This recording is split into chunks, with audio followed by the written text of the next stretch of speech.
இன்னைக்கு நான் ஆக்சுவலாக சிவகாசி போகணும், உங்களை எல்லாம் சந்திச்சுட்டு சிவகாசி போகலான்ட்டு இருந்தேன். ஆனால் நீங்கள் வரக்கூடாதுன்ட்டு ஒரு இது உங்களுக்கு தரேன், இப்போ தரேன்.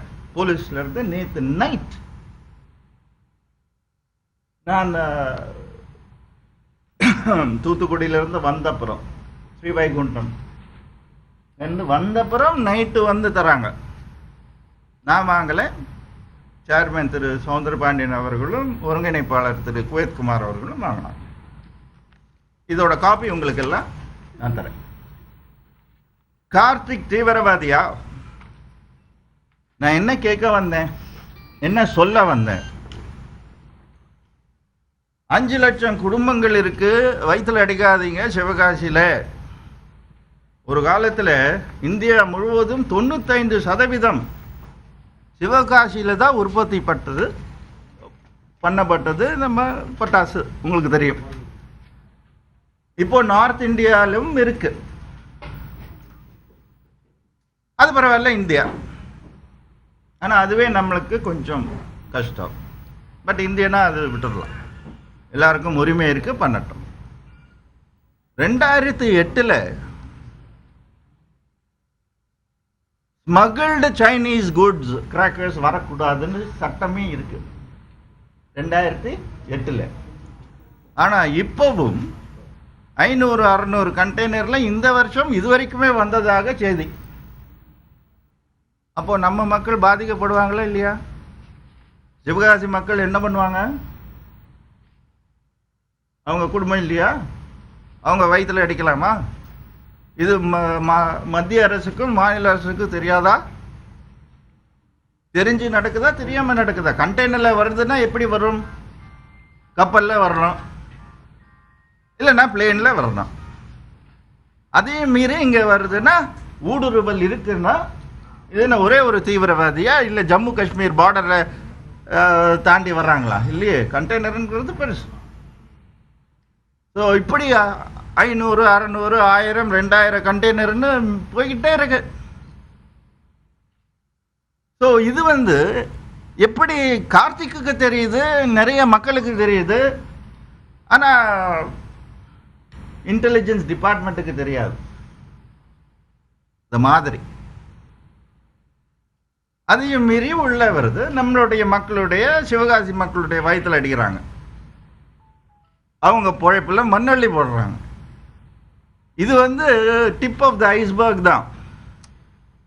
இது பனிக்கட்டி இருக்குல்ல, அது 3ல் 2 பங்கு உள்ள இருக்கும், ஒன்று தான் வெளியே தெரியும். அதில் அந்த நுனி 1 இன்ச்சு தான் நான் சொல்றது. அவ்வளோ ஊழல் இருக்கு.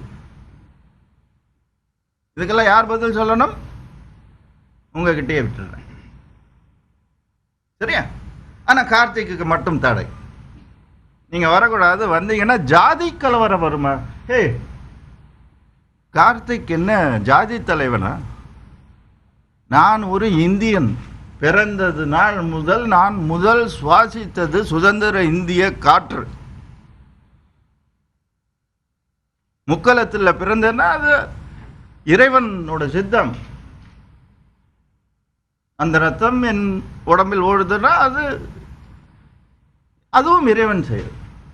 அதுக்குன்ட்டு மற்ற சமுதாயத்தினரை இன்ன வரைக்கும் இந்த கார்த்திக் ஏதாவது தவறாக பேசியிருப்பாங்க. எல்லாரையும் சகோதரர்களாக தான் நினைக்கிறாங்க. உங்க எல்லாருக்குமே தெரியாது, எல்லாரும் ஒன்னா வாழணும், இந்த ஜாதி தலைவர்னு சொல்லிக்கிறவங்க பாலமா இருக்கணும், இப்படிதான் நான் பேசுறது. மேடைக்கு மேடை, மேடைக்கு மேடை, மேடைக்கு மேடை. நான் முன்பு இருந்த கட்சியிலையும் அந்த கல்கத்தாவில் இருந்த அந்த பெரியவர்கிட்ட கேட்டேன், ஏங்க இப்படி பண்றீங்க? திரு பசும்பொன் முத்துராமலிங்க தேவரையா தெய்வமா வணங்குறோம். சுபாஷ் சந்திர போஸ் அவர்கள் ஆரம்பித்த இந்த இயக்கம் ஜாதி இயக்கமாக எப்படி இருக்க முடியும் அப்படின்னு கேட்டேன். எல்லாரையும் சேருங்க கேட்கல. எங்க 2 பேருக்கு சண்டை வந்தது, மூட்டி விட்டாங்க, வெளியே போனாங்க. நீ என்ன வெளியே போறது சொல்றது, நானே வரேன்ட்டு வந்துட்டேன். உங்களுக்கு தெரியும் 2008. அதுக்கப்புறம் அகில இந்திய நாடாளு மக்கள் கட்சின்னு ஆரம்பித்தோம். ரைட், சில கூட்டணிகள் நடந்தது. இப்போ வெறும் நாடாளும் மக்கள் கட்சி. இது இருக்கும், நிலைக்கும் எப்பவும். இதில் நான் ஏன் சொல்றேன்னா, சுதந்திரம் கிடைத்தும் இந்த ஒடுக்கி ஆளும் அரசியல் மாற வேண்டும். வாய்ப்பூட்டு சட்டம்லாம் நம்ம கேள்விப்பட்டு இருக்கோம். கைரேகை சட்டம், குற்ற பரம்பரைன்னு சொன்னது, ஒடுக்கப்பட்டவர்களுக்கு என்ன அநீதி நடந்தது, அத்தனையும் நமக்கு தெரியும், சரித்திரம் நமக்கு தெரியும். இப்பவும் அது ஏன் தொடருது?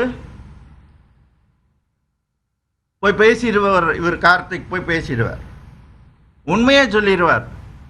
உண்மையை சொன்னா என்ன, உங்களுக்கு தப்பு பண்ணியிருந்தா பயப்படணும், தப்பு இல்லைன்னா ஏன் பயப்படுறீங்க? உண்மையை சொல்லிடுவான்னா என்ன அர்த்தம்? அப்ப நீங்க ஏதோ தப்பு பண்ணிருக்கீங்க தானே அர்த்தம். பேச விடாத, வர விடாத. எது சிவகாசி என்ன பாகிஸ்தான்ல இருக்கு? பாஸ்போர்ட் வாங்கணுமா, வீசா வாங்கணுமா? நான் தமிழன் இல்லையா, இந்தியன் இல்லையா? இங்க இருந்து 2 மணி நேரத்தில் இருக்குங்க. வராதிங்கன்னு மிட் நைட் வந்து சொல்றாங்க. திருநெல்வேலிக்கு அப்போ நான் வரேன்னு மிட் நைட்ல ரூமை கேன்சல் பண்றாங்க. ஏன்னா நான் வரக்கூடாதான். பொறுமையா போவோம், பொறுமையா போவோம், பொறுமையா போவோம். நான் போயிட்டே இருக்கேன். பொறுமைக்கும் ஒரு எல்லை உண்டு. இன்னைக்கு நம்ம நாட்டில் இல்லாத பிரச்சனையே கிடையாதுங்க. இன்னைக்கு சிவகாசியில் இன்னொன்று விஷயம் நான் சொல்லி ஆகணும். ஏன் இந்த ஸ்மக்லிங் நடக்குதுன்னு சொல்றேன். ஏன் மத்திய அரசாலேயோ மாநில அரசாலேயோ தடுக்க முடியலன்னு சொல்றேன். பயம். முக்கியமா மத்திய அரசுக்கு பயம். ஏன்னா சைனா நம்மளை விட பவர்ஃபுல் நாடு. 62லயே தோத்து போயிட்டோம். இன்னும் அந்த வாருக்கே நம்ம இன்னும் ரெடியாக இல்லை. இப்போ 62ல நடந்த வாருக்கு இப்ப நம்ம ரெடி இல்லை. அப்போ எப்படி ரெடியா இருந்திருப்போம்? ஏன் ராணுவத்தை வளர்க்கல நீ? பாகிஸ்தான் அவங்களுக்கு நேவல் பேஸ் தருது, சவுத்துலையும் நார்த்லையும். நார்த்தில் நேவல் பேஸ் வர முடியாது, சவுத்தில் வருது. நார்த்தில் ஆர்மி பேஸ் வருது, மால்தீவ்ஸ்ல வருது. நமக்கு முதல் எதிரியாக இருக்கும் ஸ்ரீலங்கால வருது, இருக்கு. அதனால்தான் நம்முடைய ராமேஸ்வர மீனவர்களுக்கு இன்னை வர போராட்டம். இன்னைக்கு காலையில் படிக்கிற 34 பேர் கைது. மிட் நைட்ல போய் இடிக்கிறான். நேவல் ஷிப்பை வச்சு நம்மளுடைய மீனவர்கள் வைத்து அடிக்கிறான். 34 பேரை சிறை பிடிக்கிறான். எல்லை மீறி நீ மீன் பிடிச்சினா உனக்கு 14 கோடி அபராதம். கரெக்டா? அதுக்கு இங்கிருந்து பதில் நம்ம ஊருக்காரர், நீ எல்லை மீறி வந்தீங்கன்னா 40 கோடி ரூபாய். என்னையா பேரம் பேசுறீங்க உயிருக்கு? தடுக்க பாப்பியா? கச்சத்தீவை மீட்டுறோன்னு பொய். அங்க போய் நின்றுட்டு கொடி பிடிச்சதோட சரி, மீட்டிரு பாப்போம். சொல்றது ரொம்ப சொல்லுவாங்க. சரியாக சொல்றேன்னா 74. கரெக்டா?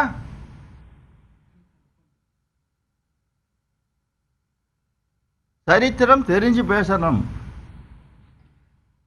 கச்சத்தீவை ஏன் மீட்க முடியல? கொடுத்ததே தப்பு. இப்ப இந்தியன் என்ன ஏமாளிகளா கோமாளிகளா?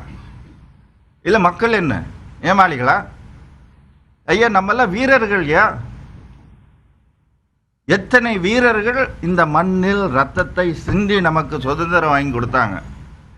ஏன் இப்பவும் அந்த ரத்தம் சிந்துது? இந்தியாவை விட ஒரு நட்புறவு உள்ள நாடு எதுவுமே கிடையாதுன்னு பார்த்தா இந்தியாவை சுத்தி பகை மட்டுமே இருக்கு. புகஞ்சுக்கிட்டே இருக்கு பகை. இங்க பார்த்தா சைனா, இந்த பக்கத்தா பாகிஸ்தான், மால்தீவ்ஸ் நண்பர் மாதிரி நடிக்கிறான், ஸ்ரீலங்கா நண்பர் மாதிரி நடிக்கிறான். எதிரி பங்களாதேஷ், நேபாள் பாவம், பூகம்பம் வந்து அழிஞ்சு போகும். டிபெட், அது பார்டரை விடுங்க, அங்கே மனுஷன் வாழ முடியாது, அங்கேயும் சண்டை. சியாச்சன் கிளேசியர் இருக்கு, அங்கேயும் பாகிஸ்தானுக்கும் நமக்கும் சண்டை. இன்னும் கொஞ்சம் நாளில் அந்த ஐஸ் எல்லாம் மெல்ட் ஆகிடும். எங்கே போய் சண்டை போடுவாங்கன்னு தெரியல. ஆனால் வீர வசனம் மட்டும் பேசுவாங்க வரும்போது. ஆட்சிக்கு வந்த உடனே இந்தியாவோட ஒரு இன்ச்சு கூட கொடுக்க மாட்டோன்னு. பாகிஸ்தான் ஆக்கியபைட் காஷ்மீர்னு இருக்கு, நம்ம ஜம்மு அண்ட் காஷ்மீரும் இருக்கு. பிரிவினை சக்திகளோட பலத்தோட அங்க PDP government, BJP government. Pakistan கொடி பறக்குது எங்க? நம்ம ஜம்மு காஷ்மீர்ல. ISIS கொடி பறக்குது, ஆனா பிடிக்க மாட்டாங்க. பேரெல்லாம் சொல்ல மாட்டேன், கில்லானி புல்லானி எல்லாம் இருக்கு, வேண்டாம். சொல்ல ஆரம்பிச்சுன்னா ரொம்ப ரொம்ப கஷ்டம். ஸோ இந்த பிரிவினை சக்திகளுக்கெல்லாம் நீ வீசா கொடுக்கறதுக்கு போட்டா போட்டி. பாகிஸ்தான் போறதுக்கு உடம்பு சரியில்லையா அவங்க சொந்தக்காரங்களுக்கு, லைட்டா சொல்லி விட்டுறேன். இந்த கேலி கூத்து இப்போ நமக்கு வளர்ச்சி அப்படின்ற பேர்ல வந்த இந்த கவர்மெண்ட், மத்திய கவர்மெண்ட், எப்படி வளர்ச்சி வரும் நாட்டில் ஒற்றுமை இல்லைனா? எப்படி வளர்ச்சி வரும் அங்கங்க பாம்பு வெடிச்சதுன்னா? யார் வந்து முதலீடு செய்வார்கள் பாம்பு வெடிச்சதுன்னா? ஒபாமா வந்தப்போ என்ன சொல்லிட்டு போனார் பிரசிடென்ட் ஒபாமா? டெல்லி எலெக்ஷன் நடந்தது, அரவிந்த் கெஜ்ரிவால் ஜெயிச்சாரு. அப்போ ஒபாமா வந்தார், நம்ம ஆளு மதிப்புக்குரிய பிரைம் மினிஸ்டர் நரேந்திர மோடி. புரோட்டோகால்னு ஒன்று இருக்கு, மரியாதைன்னு ஒன்று இருக்கு. ஏதோ சின்ன வயசுல ஓடி விளையாடின மாதிரி ஒபாமான்றது. அவர் மிஸ்டர் பிரைம் மினிஸ்டர் என்றார். இது ரேடியோ டிவிலையும் சொன்னாரு. அப்புறம் திருப்பி இன்னொன்று சொல்லிட்டு ஒபாமா அப்படின்றார். பிரசிடென்ட் ஒபாமான்னு தான் சொல்லணும். இந்த தானே நாகரிகம். நீ என்ன பாலிய நண்பர்களா? இவர் உடனே மிஸ்டர் பிரைம் மினிஸ்டர் என்றாரு ஒபாமா. அவருக்கு நல்லா தெரியுது, அவர் மாதிரி ஒரு சிறந்த ஒரேட்டர் நான் பார்த்ததே கிடையாது. இருந்திருக்காங்க முந்தி, ஆனால் மாடர்ன் டைம்ஸில் ஒபாமாவை விட ஒரு சிறந்த பேச்சாளரை நான் ஆங்கிலத்தில் பார்த்தது. ஆனால் நம்ம பிரைம் மினிஸ்டர் ஒபாமாவனே சொல்லிட்டு இருக்கு. ரேடியோ இன்டர்வியூலையும் ஒபாமாவனே சொல்றாரு. அவர் மிஸ்டர் பிரைம் மினிஸ்டர்னு சொல்லிட்டு இருக்காரு. போகும்போது என்ன சொல்லிட்டு போனார் தெரியுமா? அப்போ மிஸ்டர் நரேந்திர மோடி கிடையாதுங்க பக்கத்தில். இந்தியா விட்டு போகும்போது எந்த ஒரு நாட்டில் ஒற்றுமை இருக்கோ மதத்தாலையும் ஜாதியாலையும் அதுதான் உருப்படுன்ட்டு போயிட்டார். ஒரு 2 உரையை எடுத்து போட்டுட்டு தூங்கலாம். பாவம், உன்னை சொல்லி குற்றம் இல்லையப்பா. இப்போ டாஸ்மார்க்கை மூடலாம், நல்ல யோசனை. கள்ளச்சாராயம் வரும், அது இன்னும் கொல்லும் ஆளை. இப்ப கார்த்திக் மூட சொல்றாரா திறக்க சொல்றாரான்னு கேட்காதீங்க.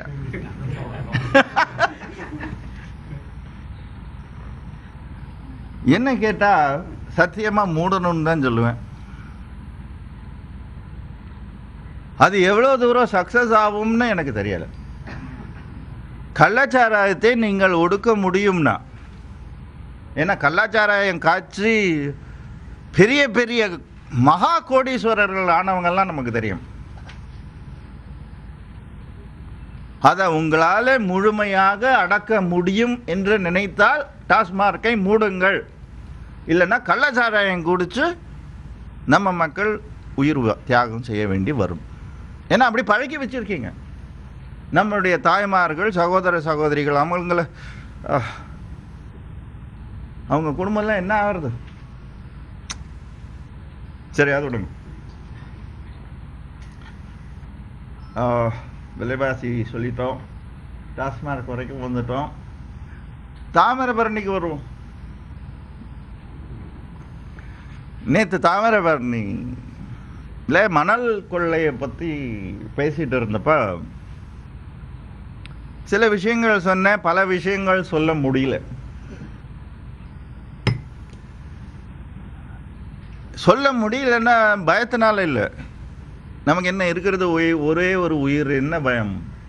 அதான் சொன்னேன், 7 கோடி மக்களுக்காக போட்டுமே, அதுக்கு சொல்லலை. ஆதாரம் இருந்தால் பேச வேண்டும்,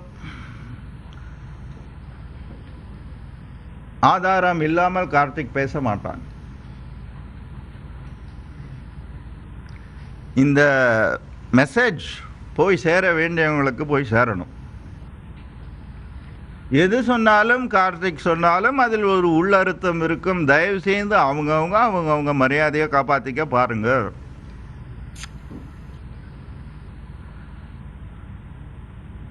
நாட்டை சுரண்டி, ஊரை சுரண்டி, இயற்கை வளத்தை சுரண்டி தேச துரோகம் செய்யாதீங்க. நம்மளுடைய விவசாயிகளோட வயிற்றில் அடிக்காதீங்க. நீங்கள் எங்கே பதுக்கி வச்சுக்கிறீங்க வரைக்கும் நமக்கு தெரியும். இங்கே இருக்கு சொல்லணும்னு மேடை நாகரீகம் கருதி நான் பேச மறுக்கிறேன் இப்போ. ஆனால் சீண்டி பார்த்தா சொல்லனா நான் எட்டப்பன் இல்லை, அவங்கக்கிட்டே சொல்லுவேன் வேண்டாம் வேண்டாயா, நீயும் இந்தியன் தானே, நல்ல பொறுப்பில் இருக்கீங்க, வேண்டாம் மரியாதையாக சொல்லிக்கிறேன். விவசாயிகள் இல்லைன்னா நம்ம நாடே கிடையாது. தண்ணி பிரச்சனை நம்ம டாஸ்மார்க்கில் சொல்லிட்டு இருக்கோம். காவேரியிலேருந்து, தாமிரபரணிலேருந்து எந்த டேம் எல்லாம் நம்ம கட்டணமோ கட்டாமல் விட்டதே பெரிய விஷயம். தவறு. இத்தனை 68 வருஷமாக எல்லாம் அந்த காலத்தில் கட்டின டேம் எல்லாம் உடையுது. இப்போ நேற்று போய் பார்க்கும்போது எல்லாம் பிரிட்டிஷ்காரே கட்டினது. இந்தியாவுக்கு ஒரு கெட்ட பழக்கம் இருக்குங்க. யாரெல்லாம் நமக்கு விரோதியோ இந்த சைனா மாதிரி அவங்களோடலாம் பிஸ்னஸ் ஜாஸ்தியாக வச்சுப்பாங்க. இப்போ வந்திருக்கிற கவர்மெண்ட்டு $66 பில்லியன் பிஸ்னஸ் வச்சுருக்கான். அதில் 54 பில்லியன் நம்ம இம்போர்ட் பண்ணுறோம். நம்ம காசு அவங்களுக்கு போகுது. மீதம்தான் நம்ம அவங்க நாட்டுக்கு தள்ளுறோம். என்னது இத்தனைக்கும் எதிரி நாடு அது, பாகிஸ்தானோட கூட்டாளி. சரி விடுங்க, நான் திருப்பி நார்த்துக்கே போகிறேன், இங்கே வரேன். ஸோ நம்ம தமிழ்நாட்டில்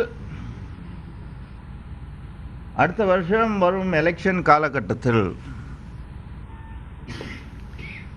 இன்னைக்கு நிறைய பேர் பயணம் செய்கிறாங்க. நமக்கு நாமே நல்ல விஷயம் பண்ணட்டும். பொதுமை இடையில் சில பேர் பேசிக்கிட்டு இருக்காங்க நான் தான் சிஎம்னு. நல்லது, பேசட்டும். அவங்க எங்கே சிஎம், நான் தான் சிஎம்னு இன்னொருத்தர். நல்லது, வாங்க, முடிஞ்சா. யார் வேண்டான்னா. ஆனால் நல்லா படிங்க, விஷயங்கள் தெரிஞ்சுக்கோங்க. எல்லாம் நண்பர்கள் தான். எனக்கு ரொம்ப பிடிச்சவங்க சில பேர் இருக்காங்க. அவங்கள எந்த காலத்தையும் நான் விட்டு கொடுக்க மாட்டேன். அது ஓப்பனாகவே நான் சொல்லியிருக்கேன். தனியாக போய் பேசிப்போமே தவிர முன்னாடி. ஸோ இந்த மாதிரி பல விஷயங்கள் நம்ம நாட்டை சூழ்ந்துட்டு இருக்கு. இப்போ குளோபல் வார்மிங்னால உலகத்துக்கே ஆபத்து வருது. இந்தியாவை சுற்றி இவ்வளோ பிரச்சனை இருக்கும்போது, நம்ம தமிழ்நாட்டை சுற்றி இத்தனை பிரச்சனைகள் இருக்கும்போது, நம்ம முன்ஜாக்கிரதையாக இருக்கிறதுல ரொம்ப கவனமாக இருக்கணும். இதுக்கு மேலே நான் ஏதாவது சொல்லிடுறேன்னு நினைக்க வேண்டாம். சொல்ல வேண்டான்னு கொஞ்சம் அடக்கி வாசிக்கிறேன். ஏதாவது கேள்வி இருந்தால் நீங்கள் கேட்கலாம். எலெக்ஷனை பற்றி சொல்ல வந்தீங்க, அது ஒரு டாபிக் அப்படியே கண்டினியூ பண்ணாமல் போயிட்டீங்க. எலெக்ஷன் பற்றி சொல்லணுன்னா இன்னும் கொஞ்சம் காலம் இருக்குது, அவகாசம். சரி, இப்போ நீங்கள் வந்து இந்த தேவர் ஜெயந்தி எலெக்ஷன் இந்த நேரத்தில் மட்டும்தான் உங்கள் கேள்வி எனக்கு புரியுது. ஒரு புக்கே இருக்கு, நாடாளு மக்கள் கட்சி இந்த காலகட்டத்தில் என்னென்ன பண்ணாங்கன்னு. அதை நான் உங்களுக்கு தரேன். சத்தம் இல்லாமல், பப்ளிசிட்டி இல்லாமல் எத்தனை நல்ல காரியங்கள் நாடாளு மக்கள் கட்சி அமைதியாக பண்ணிட்டு வந்திருக்குன்றதுக்கு ஒரு புக்கே இருக்கு. ஆனால் நாங்கள் வந்து பப்ளிசிட்டிக்கு அதை பண்ணலை. இங்கேருந்து அப்பா ரோட்டில் என்ன அந்த பேப்பர் கிடக்கு இந்த ப்ரூம் எடுத்துகிட்டு போகிறாங்க பாருங்க. இது ஒரே ஒரு பேப்பர் இருக்குது கீழே, இவ்வளோ பெரிய ப்ரூம். பிரைம் மினிஸ்டர் முதற்கொண்டு இன்னத்துக்கு ஏன் இந்த பப்ளிசிட்டி? கூட எல்லாம் பாப்புலர் ஃபிகர் எல்லாம் கூப்பிடுங்க, நீங்களும் வந்து பெருக்குங்க ரோட்டைன்னு. அதுக்கப்புறம் காணோம். குப்பை எங்கேயே தான் இருக்கு, போயிடுச்சா? சரி, அறிக்கை விடுறோன்ட்டு அது அத்தனை கட்சிகளும் இப்போ அத்தனை கட்சிகளுமே கிட்டத்தட்ட எதிர்கட்சிகள் தானே. அறிக்கை விட்டதில் என்னையா பயன் கண்டீங்க? உள்ளே போய் வந்தது தான் மிச்சம் சில பேர். இல்லைன்னா கேஸ், வாயை திறந்தா கேஸ். கேஸுக்காக கார்த்திக் பயப்படல. ஏன்னா நான் உண்மையை தான் சொல்லுவேன். கேஸ் போட்டிங்கன்னா இன்னும் ஜாஸ்தி உண்மையை சொல்லுவேன். நான் ரொம்ப அவை அடக்கத்தோடு பேசிக்கிட்டு வரேன். கேஸ் போடுறது இது ஜனநாயக நாடு, யாரும் வேணா போடலாம், தப்பே கிடையாது. பார்த்தீங்களா, அந்த பாட்டு தான். உன்னை அறிந்தால் உலகத்தில் போராடலாம், உயர்ந்தாலும் தாழ்ந்தாலும் தலை வணங்காமல் நீ வாழலாம். அப்போவே புரட்சி தலைவர் அவர்கள் பாடிவிட்டு 3 எழுத்தில் என் மூச்சு இருக்கும், முடிந்த பின்னாலும் பேச்சு இருக்கும்னு போயிருக்கார். அது அவர் பேரை சொல்லலை பாருங்க, கடமையினர். அந்த கடமையை பற்றி தான் நான் இப்போ பேசிக்கிட்டு இருக்கேன். கார்த்திக்கு அந்த கடமை தான் முக்கியம். இப்போ பப்ளிசிட்டிக்காக அறிக்கை விடு, இது அங்கே அதான் உடனே இன்னும் இங்கே ஒரு அறிக்கை விடு, இதுதான் இங்கே ஒரு அறிக்கை விடு, பேப்பர் எழுது லெட்டர் எழுது. பேப்பர் விலையெல்லாம் ஏறி போச்சு. கம்ப்யூட்டர் காலத்தில் லெட்டர் எழுதுறாங்க, பட்ட போகுது. ஃபேக்ஸ்னா போகுது. என்ன லெட்டர்? பர்சனல் லெட்டர், மரியாதை தான். கரெக்ட். முன்னால் இருந்தவரும் எழுதினார் நிறைய லெட்டர். இப்போ அவரே சொல்கிறார் லெட்டராக எழுதுறாங்கன்னு. அவரும் எழுதினார், அம்மா அவர்களும் எழுதுறாங்க. அது அவங்க கடமை, அவங்க செய்கிறாங்க. அதை ஏன் கிண்டல் பண்ணணும்? கரெக்டு தானே?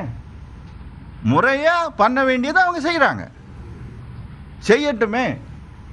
அவங்களுடைய கடமையை அவங்க செய்கிறாங்க. அது ஏற்றுக்குதா இல்லையான்றது மத்திய அரசோட இஷ்டம்னு கூட சொல்ல மாட்டேன். ஏன்னா அவங்க இஷ்டத்துக்கு ஆளுவாங்களா?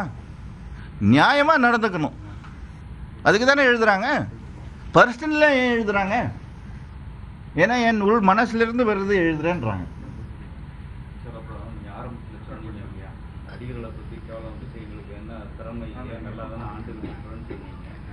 தமிழ்நாட்டை முக்காவாசி நேரம் ஆண்டுனது யாருங்க? ஆண்டது யார்? கலைத்துறை சம்பந்தப்பட்டவர்கள் தான்.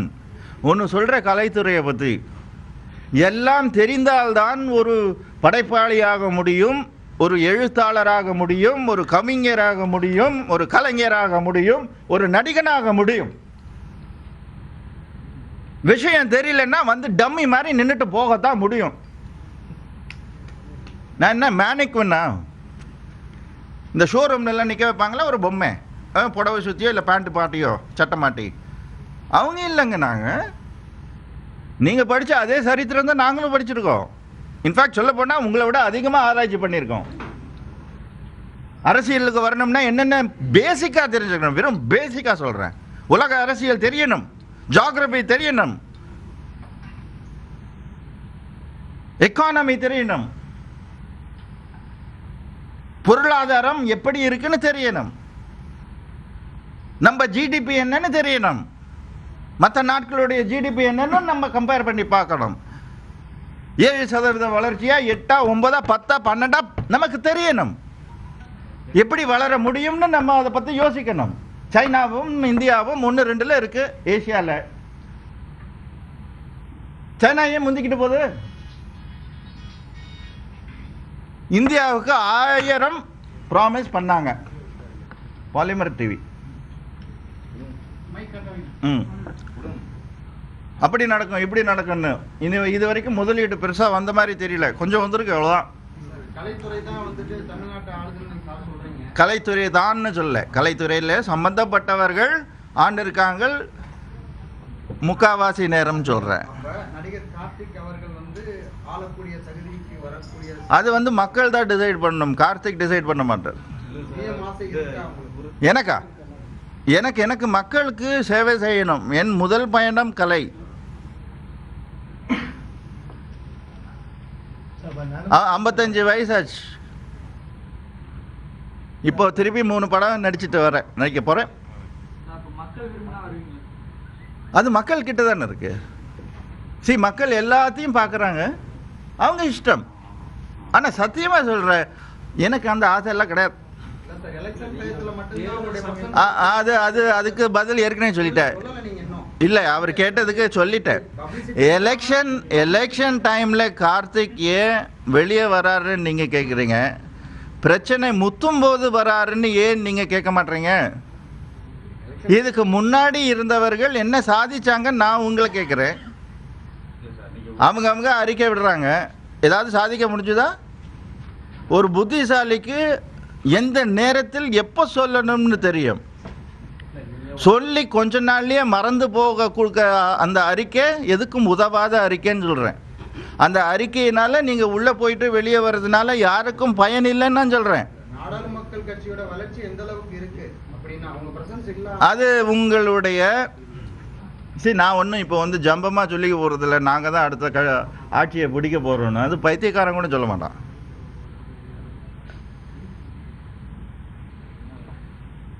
கார்த்திக் அதுலேருந்து ரொம்ப தூரம். என்னன்னா கார்த்திக்கு ஒரு சோஷியல் காஸ் உணர்வு இருக்கு. இப்போ நான் ஏன் இங்கே வந்தேன், இப்போ இங்கே வரும்போது தாமிரபரணியில் இவ்வளோ கொள்ளை நடிக்குதுன்னு எனக்கு சொல்லும்போது இந்த 4 மாதமாக தான் அது சீரியஸாக எடுத்திருக்காங்க. ஏன் இதுக்கு முன்னாடியே நடக்கலையா? நடந்துட்டு தானே இருந்திருக்கு. எத்தனை அரசு மாறி மாறி ஆண்டிருக்காங்க, நடந்துதா? முடிஞ்சுதா? எத்தனை கட்சிகள் இருந்தாங்க, கூட்டணி கட்சிகளாகவே இருக்கட்டும், அவங்களால நிறுத்த முடிஞ்சுதா? எலெக்ஷன் அப்போ கூட்டணி சேர்ந்துக்கிறாங்க, எலெக்ஷன் ஜெயிச்ச உடனே நீ எதிர்கட்சியார குடிகாரர் என்று ஒரு பெயர், ஒருத்தருக்கு அவமானப்படுகிறேன் என்று ஒரு ஸ்டேட்மெண்ட். இந்த அசிங்கம் கார்த்திக்கு தேவையில்லை. கார்த்திக் மரியாதை மட்டுமே விரும்புகிறான். நான் தான் சொல்கிறேன், கார்த்திக்கை விட ஒரு சிறந்த நட்பு உணர்வோட யாரும் அரசியலில் இருக்க முடியாது. ஏன்னா எனக்கு அந்த ஆம்பிஷன் கிடையாது.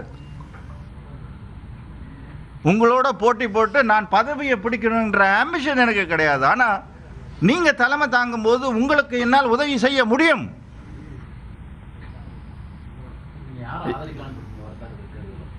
கேளுங்க, இன்னும் சொல்கிறேன், பெரிய பெரிய தலைவர்கள் பேரெல்லாம் சொல்கிறேன்.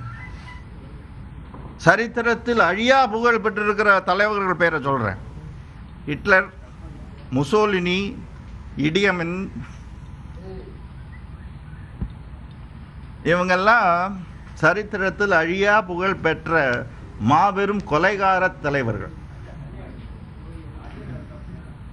அந்த சரித்திரம் முடிஞ்சு போச்சுன்னு நம்ம நினைக்கிறோம், கிடையாது. ஐஎஸ்ஐஎஸ்ன்னு புதுசாக வருது. எக்ஸோடஸ்ன்னு உங்களுக்கு தெரியுமா? ஆங்கில வார்த்தை எக்ஸோடஸ். எக்ஸோடஸ்னா அப்படியே நாடு நாடாக வெளியேறும் இன்னொரு நாட்டுக்கு. அது நடக்குது. யூரோப்பு கதவை அடைக்கிற முடியல, தாங்க முடியல, இவ்வளவுதான் முடியும்னு. எப்படி தாங்கும் ஒரு நாடு? அமெரிக்கா வந்து கார்பெட் பாம்பு போடுறான்,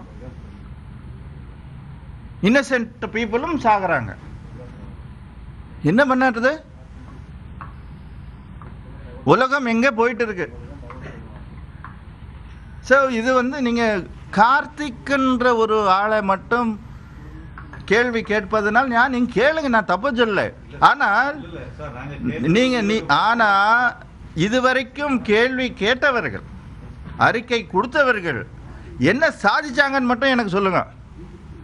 சைலண்டா நாங்க பண்ணிட்டு வரோம், அந்த புக்கை நான் உங்களுக்கு தரேன், படிச்சுக்கோங்க, உங்களுக்கு தெரியும் நாடாளு மக்கள் கட்சி என்ன செய்யுதுன்னு.